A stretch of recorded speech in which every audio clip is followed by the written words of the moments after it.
Hey, what's up? It's Danny from Business Slit, and today we'll be talking about finding the correct elements for your offer.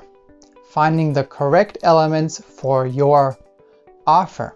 And in one of the last videos, we already looked at the difference between product, service, and an offer, and how important it is to create really good offers and moving away from only having a product or service, that we do not have to be doing the low price strategy, but we'll have other ways to separate ourselves from the masses and to create better value and also usually have higher prices. So that's something we looked at in one of the last videos. If you haven't watched that, go check that video out. And today we'll be building on top of that. And in the next videos of this offer creation series, I will actually taking out pieces of the 4x4 offer creation framework that I use for my clients creating irresistible offers that just convert like crazy. And we'll be taking out different pieces of that and we'll be looking at them. And today we'll be starting out and focusing on what elements I should be adding to my offer. So we talked about having different elements being added, like we looked at the different examples. But of course the question is, okay, what elements should I be adding? How do I find out which elements are the correct elements or the best elements? And with the next one or two questions, you will have the right strategy and kind of a way of figuring this out. So, number one, the first question you can be asking yourself or trying to figure out is, okay, what other problems are related to the one that I am already solving? So, if we are over here and we have one problem at the moment that we are solving with our probably main service or product, then we can think about, okay, what other related problem can we also solve? So maybe have different pieces over here that will be adding to solve this problem. So this one, the service product, will be solving this problem. We can think, okay, what other related problem can we knock down? So for instance, if you're a software company, a SaaS company, and you might say, okay, we can maybe add on something different as well, like consulting. Like one of my clients, they offer additional consulting for organization or optimizing their organization. In this case, it's doctors' practices, and or they add this onto their software. They also offer this consulting service. So it's a different problem that they bundle up and add on, and this makes them uncomparable to other ones that do not offer this service. E-com, for instance, there are different ways to have other products connected.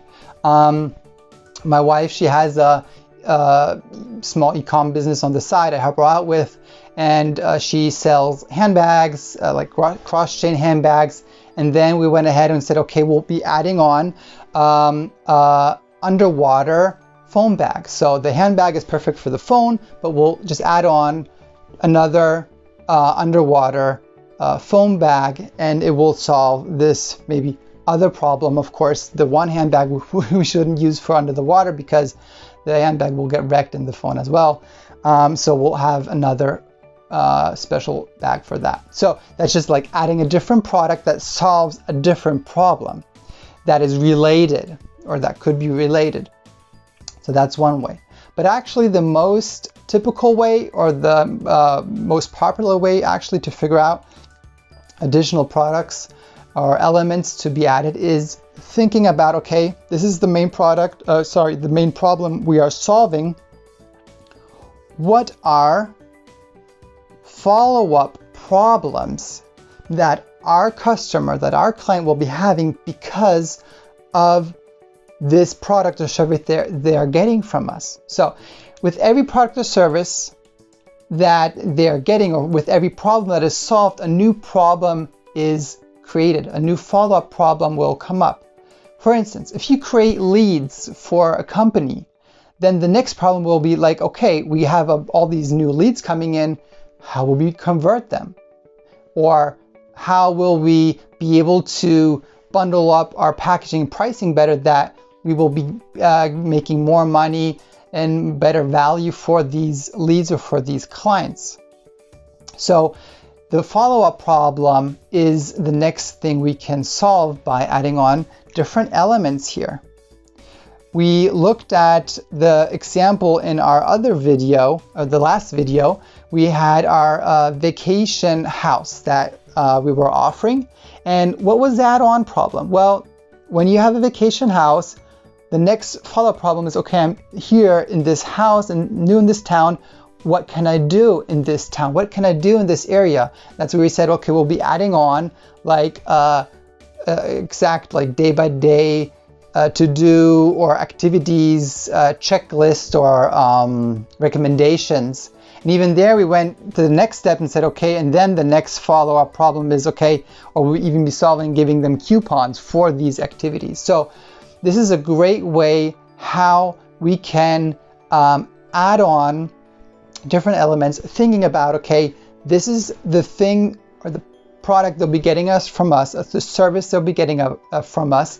What could the follow-up problems be that they now have and that we can now be solving, and add in these elements and have therefore a much more rounded and just better irresistible offer. So this is a very, very good and effective way to figuring out the further elements. So often what I also see is that you might actually have these different pieces already in your product or service, like hidden or included, but it's not shown in a very good or valuable way. That's actually something I did with one of my clients recently, also a SaaS company, and they had something very unique and good that they were offering. It was an onboarding program where they were actually not only giving people like online videos to watch and then figure it out how you do it yourself, or like when you go on a SaaS system, usually you click around, you get like a on system tutorial. Instead, what they were offering or doing with all new clients is having a personal one-on-one setup and then schooling. So very personal, very hands-on, and therefore very valuable. And we took those elements that they were doing anyways, but never really showing it in a great way, and now showing that this is part of the offer, and therefore have it as one of these pieces that is solving the follow-up problem, and that is how to use this service.